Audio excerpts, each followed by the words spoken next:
So last time we were out on the boat, we took it out to the Clear Lake area, right, and driving around. Had it throttled up really good. The engines are running great. Took a pause and then throttled back up the other direction.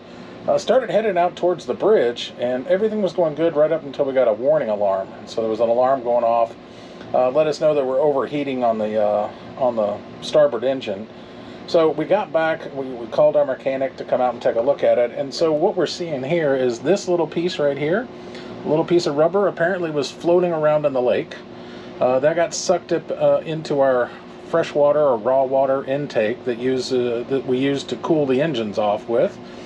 At the right hand side over here, this is called an impeller, right? This impeller should look like this with all the fins on it. This is what it looks like after we sucked up this little piece of rubber into the raw water side. So we had the mechanic come out. He's gone through it and actually replaced the impeller for us. But just to give you an idea how something so little like that can cause so much damage and then ends up overheating the engine in your boat, right? So thank goodness we have spares on the boat. This is one of those, the old adage, it's a nickel holding up a dollar, right? This is a very inexpensive part, but without it, your engines don't run. So good idea to keep spares on the boat, which thank goodness we had. So this has all been replaced and repaired. It turns out that we don't have any strainers on the way into the boat, so the raw water side comes in kind of direct from the lake without a strainer to block the actual incoming trash. So this week we're going to get strainers installed on both engines. So we'll have an update to that of what that looks like. I'll show you the engine room of how it looks now, and then with the strainers once they get added. But once the strainers are on board, that should really help eliminate when we get these little small pieces of debris coming in. Should get caught up in the strainer and will prevent us from ending up with another wonderful impeller that looks like it's been torn to shreds. Alrighty, so what I thought I would do is show you the engine room prior to the strainers being installed. And so what we can see, and I'll try to get us down here a little bit closer, this hose right here that we see coming in, this is our engine pickup or our freshwater. You'll see that there's a shutoff valve down there, and you'll see that if I get down here a little bit closer, it is basically a direct line into the boat without having some type of strainer on it. You'll notice on the other side of the engine, we have the exact same thing. So you'll see the pickup there, the raw water pickup, that basically goes straight in and then gets fed up into the engine here, into the cooling system, right? And you'll see that the cooling system's here with the hose right here, the impellers on the other side that we replaced.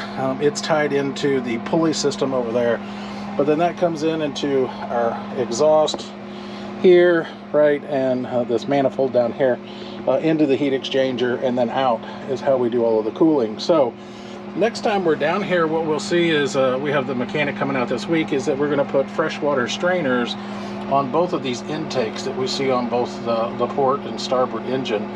Once we get those intakes in there, like I said, it should grab up all of that garbage that we're running over while we're out on the lake, and then prevent us from having maintenance problems with having to replace the impeller every time we take the boat out. So in the future, it'll be clean the strainer as opposed to call the mechanic. So a great investment, and we'll certainly show you as we get them installed. They should be installed next week. Okay, it's been a week since we've been out to the boat. We had the mechanic come out. Last time I talked to you, we were going to put in some freshwater strainers. We had problems with picking up garbage out in the lake, and then for us, we didn't have a strainer. It was actually coming straight into the engine, into the impeller that actually pulls the water through the engine, that acts as the what we call the heat exchanger to cool the engine off, since there's no air down here when we're running. So as you can see, we now have an installed sea strainer, right? And you'll see the strainer is actually inside the capsule down here. I'll try to put some light on it and see if you can see in there, but inside there is the actual strainer. The top comes off, and we get in there and we can pull out any of the debris that was picked up out while we're out cruising around. So absolutely worth the investment, given the amount of garbage that we find floating around out here. And I'll quickly go to the other side here, move my light around, and you'll be able to see that the other engine has a sea strainer as well. So basically There's a shut-off valve right there for the inlet. So what we'll do is we'll turn that off, and then once we turn it off, we're able to access the sea strainer.